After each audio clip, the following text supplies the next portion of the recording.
We're here with Rodney Merchant of Cervelo Cycles, and we're going to talk today about the R3SL. Rodney, what is the special characteristics of this bike that we saw in the Tour de France this year? Well, the big thing with this bike is it is the world leader in stiffness to weight. So what we have here is an 800-gram frame that is the laterally and torsional stiffest bike on the market.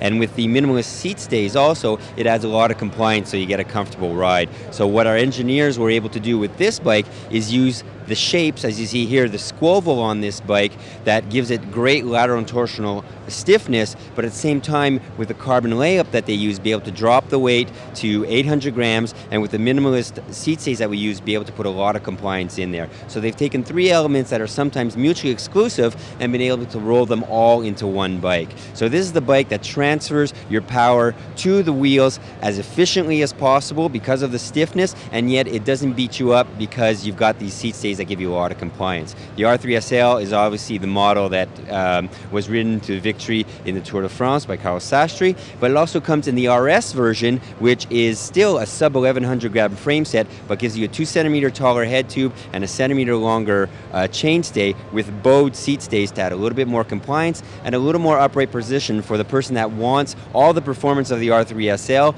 but needs a slightly taller handlebar position.